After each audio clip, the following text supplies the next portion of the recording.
Bienvenidos a este canal. Si te gusta la historia, la literatura, los mitos y las leyendas, este es tu sitio. No olvides suscribirte, darle al like y, por supuesto, compartir. Me llamo Pilar Madrid y esto es Histoliteratura, mitos y leyendas. ¡Comenzamos! Pues hoy nos hemos venido aquí a la playa de Puerto de Sagunto y estoy con una entrañable amiga mía que se llama Isabel Manzanares. Ella es nacida en Madrid, pero de adopción valenciana. Es escritora, está conmigo en la Asociación de Escritores Morvedre Adén. Y bueno, Isabel me comentó de que podíamos hacer un vídeo de un hecho histórico acontecido en Madrid. ¿Verdad, Isabel? Sí. Un hecho muy importante, además. Un hecho muy importante, como siempre es un hecho que de la sublevación del pueblo hacia la opresión de los que mandan, de las administraciones que a veces apretan al populacho. Y hemos visto últimamente la riada de Valencia, el pueblo salva al pueblo, y no deben de olvidar los que mandan que el pueblo enardecido es muy fuerte. ¿Verdad, Isabel? Sí. Y lo saben. ¿Qué ocurrió en el motín de Esquilache? Pues verás, era en el año 1766. Reinaba en España Carlos III. Carlos III había heredado el trono de su tío, que murió sin descendencia. Entonces se tuvo que hacerse cargo de la soberanía de España y se vino de Italia, que era donde él estaba, con sus ministros preferidos. Concretamente, entre todos, destacaba don Leopoldo Esquilache. El marqués de Esquilache. El título de marqués me lo he obviado, pero vamos, era un gran arquitecto, un gran estratega, hoy se hubiera dedicado al medio ambiente porque le preocupaba enormemente todo eso. Entonces, con su llegada a Madrid, el rey le encargó la remodelación del pueblo. Se hicieron paseos que estaban en las calles sin asfaltar, canalizó el agua, porque el agua no llegaba a los pisos, y cuando se deshacían de las aguas, digamos, fecales, las tiraban por la ventana, anunciando agua va, con lo que todo iba y de ahí se producían muchísimas infecciones. Yo, como sanitaria, pues eso tenía que ser, vamos, un nido de bacterias y horroroso. Total, que una de las cosas que bajo el mandato del marqués de Esquilache se hizo fue todo esto que he contado. Y además también el rey Carlos III fue el primer monarca, por eso se le conoce como el rey alcalde, el primer alcalde, el rey, quedó en la historia, porque se dedicó a que Madrid, por lo menos en la medida de lo más posible, estuviera limpio y arreglado. Una de las primeras cosas que hizo fue establecer la recogida de restos y de basuras. Un carro, una carreta grande, pasaba por todos los barrios de Madrid, guiada por mulos o podenco, vamos, este animal que se dedica mucho al campo, yo creo que eran mulos. El buey. Una mula sería. Sí, mulos y burros.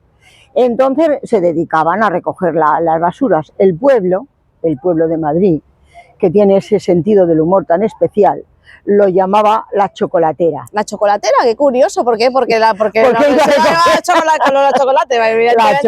Todas las medidas eran puestas son de por el marqués de color marrón. Entonces, ¿qué pasa? Que en el poder tenía grandes enemigos españoles que aspiraban al poder, pues como pasa siempre, ¿no? En política. Entonces uno de ellos era el marqués de la Ensenada y otro era el duque de Alba. Entonces ellos montaron sus partidos, empezaron a movilizar. Y eran enemigos de Esquilache. Claro. Porque Esquilache era italiano. Esquilache era italiano. El duque de Alba y Ensenada eran españoles y aspiraban al poder. Entonces fueron movilizando al pueblo. El pueblo entonces estaba pasando mucha hambre, porque pasó una temporada de sequías y entonces les explicaban que el trigo se había estropeado y que no llegaba. No era verdad. El trigo era almacenado por los poderosos para luego, pasados los problemas, venderlo al pueblo o sacarlo al pueblo mucho más caro. Con lo cual, pan no había, trigo tampoco, había muchísima hambre. Y entonces, cuando se produce una época así de hambre, me imagino que habría muchos asaltos por las calles, habría muchos atracos. No, el pueblo madrileño no es así. ¿No? No había, lo que sí que había eran atracos por las calles, pero no solo por el hambre, sino porque los ladrones han existido siempre. Más, se incrementaría Sí, se iba incrementando la el delincuencia, malestar. Y el malestar. Entonces, ¿qué claro. pasaba? Que en aquel entonces lo que se llevaba era una capa larga con un sombrero de ala ancha, grande. ¿Y qué pasaba? El sombrero era así de ala ancha. Entonces, ¿qué pasaba? Pues que los malhechores, como las calles no estaban iluminadas o estaban mal iluminadas, se alumbraban solamente con antorchas, entonces, claro, al caer la noche, Madrid era un pozo absoluto. Entonces, se promulgaban, efectivamente, los atracos y las violaciones y el entrar a saco en las casas, todo ese tipo de fechorías. Entonces, el marqués de Esquilache, como en Italia ya se llevaba otro tipo de vestimenta, digamos que era la moda de otra manera, intentó establecer aquella moda, que era los sombreros cortitos, estilo de 3 picos. Sí, de estos que van así cogidos aquí y vean un pico aquí, 2 aquí, tipo lo que lleva la Guardia Civil. Efectivamente. Pero en tela, para que os hagáis una idea, en tela. Entonces resulta que quería cortar las capas y quería también establecer ese tipo de sombreros. Ni qué decir tiene que surgió la polémica. La polémica ambientada, ya hemos dicho, desde el interior del gobierno. Como siempre surgen las polémicas. Ocurrió después en la Revolución Francesa. La Revolución Francesa, aunque el pueblo fue el que se amotinó, estaba incentivado por el poder y por la Iglesia, que lo que querían era llegar a más poder y a obtener más riquezas. Como había mucha hambre, el pueblo pasaba mucha hambre y no había más riquezas. Entonces, ¿y cómo surgió el motín? El motín surgió ante este descontento. Entonces, en cada punto estratégico de Madrid se establecieron como un registro con unos policías, con una mesa y con unas tijeras muy grandes para ir tomando nota de todo el que pasaba y cortarle, quieras que no, la capa y el sombrero. No hay cosa que siente peor, no solo a los madrileños, sino yo creo que a cualquiera, que le hagan hacer las cosas a la fuerza. Entonces, uno de estos puntos estratégicos estaba muy cerca de donde yo me he criado. He nacido en el barrio de Lavapiés y me he criado allí. Entonces esto fue en la plaza de Tirso de Molina. Ahí fue donde surgió la mecha. Una noche, en la plaza de Tirso de Molina, cuando ya el pueblo estaba muy alborotado, gracias al marqués de la Ensenada y al duque de Alba, que tenían su propia camarilla. Y estaban ahí pinchando el pueblo. Iban pinchando al pueblo. Subelvaros contra el marqués de Esquilache, el extranjero este que ha llegado aquí. ¿Qué quiere este italiano a poner sus normas? No. Cortarnos la capa aquí y el sombrero. Y el trigo no llega al pueblo por culpa suya, porque sus malas gestiones hacen que las cosechas sean malas. En fin, todo esto era la trama. Yo he estado leyendo que se sublevaron casi 30.000 personas. Sí, pero dice que eso lo habían exagerado, la cifra la habían exagerado. Es que 30.000 personas es posible que no hubiera en Madrid por aquella época. Había unas 5.000 personas. Aproximadamente, sí. Entonces resulta que aquella noche, en este puesto, digamos, policial que había en la plaza de Tirso de Molina, uno de los transeúntes dijo que no se cortaba la capa. Que no se cortaba la capa, que a él no le cortaba la capa a nadie. Vamos, salió un valiente que la lió. Claro, tenía detrás de sí una camarilla bastante importante. Claro, a ver, estaban por ahí sí, porque si no te digo yo que se nos hubiera arriesgado. No. Pongo yo. Él tenía su propio... No, mis amigos y yo nos negamos a cortarme la capa. Por ejemplo, sí, algo así fue. Total que, bueno, pues efectivamente llevaban garrotes, se liaron, porque el pueblo no tenía nada más que eso, palas y garrotes y a lo mejor fusiles de estos de cazar, pero pocos. Entonces se dedicaron a, bueno, se lió parda. Se lió la mundial allí. Se lió parda, tuvieron que venir y luego se fueron al palacio del marqués de Esquilache. A por él, claro. Y a quien tuvo que salir por patica, ¿no? Esconder, el rey lo protegió en su palacio. Y el populacho, después de que ir al palacio del marqués de Esquilache, como no lo encontraron, se fueron al Palacio Real. Y ahí en el Palacio Real, pues claro, les pararon los pies, lógicamente. Resultado, el marqués de Esquilache tuvo que dimitir. ¿Y se volvió a Italia? Y salir de España. ¿Se volvió a Italia? Sí, se volvió a Italia. Se volvió a Italia, estaba bastante apenado, porque además tampoco en su matrimonio las cosas fueron muy bien. Parece ser que la mujer también tomó partido por el poder, y entonces, a partir de ese momento, el marqués de la Ensenada fue el encargado de restablecer el orden.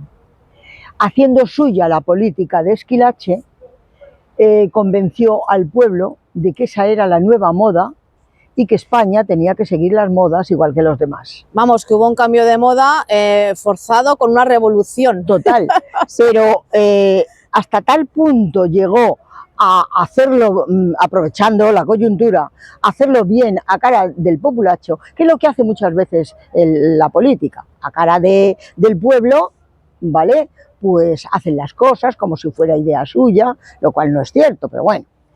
Hasta el punto de que la madre del rey, que era una doña Mariana, que era una reina de mucho carácter, llegó a decirle a Leopoldo Esquilache: es que hay que saber hacer las cosas, porque las cosas no se pueden hacer por las bravas.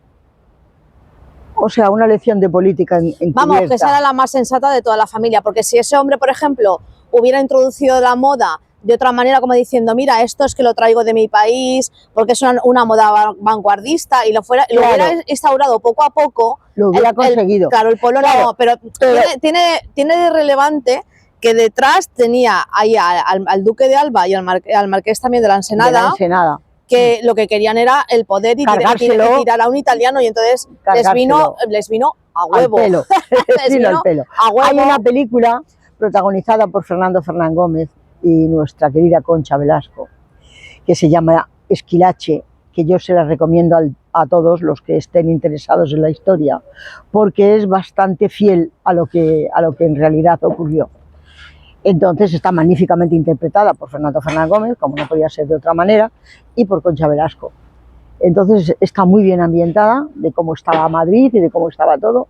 El rey, al final, le dijo al marqués de Esquilache: es que hay que comprender a este pueblo, al pueblo español, porque a mí me tiene sorprendido de que sea como los niños, que lloran cuando les lavan la cara.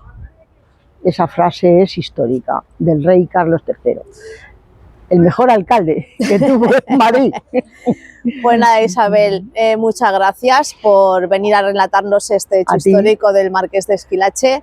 Isabel se vuelve a Madrid, la vamos a echar mucho de menos, aunque yo sé que va a volver, va a volver y ahora con el AVE y estos trenes rápidos que tenemos. Yo no sé qué ha hecho Valencia conmigo, pero tengo un mono, porque me voy con alegría, porque voy a mi casa y porque la humedad me ha perjudicado, pero me voy con muchísima pena. Pues sabes que aquí siempre vas a ser bien recibida, cariño. Eso, por supuesto. Y nada, despedimos el programa de hoy. No olvidéis compartirnos, darle al like, y sabéis que cualquier tema que queráis que comentemos, o si queréis intervenir como ha hecho Isabel, tenéis que contactar con nosotros a través del correo electrónico histoliteratura@gmail.com. Y bueno, nos vemos pronto. Un besito.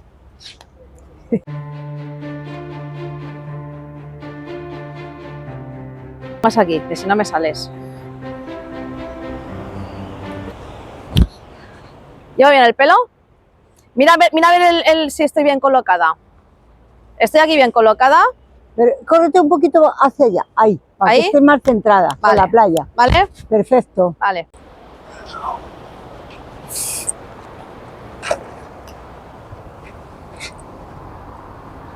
A ver. Sí, así sale chulísimo. Vale. Voy a dejar aquí el bolso. ¡Qué fío! Bueno, qué guapa estás, Isabel. Gracias, muchas gracias, Pilar. Tú, yo qué va. Tú más, porque además eres más joven. Bueno, espera, que pasa un camión.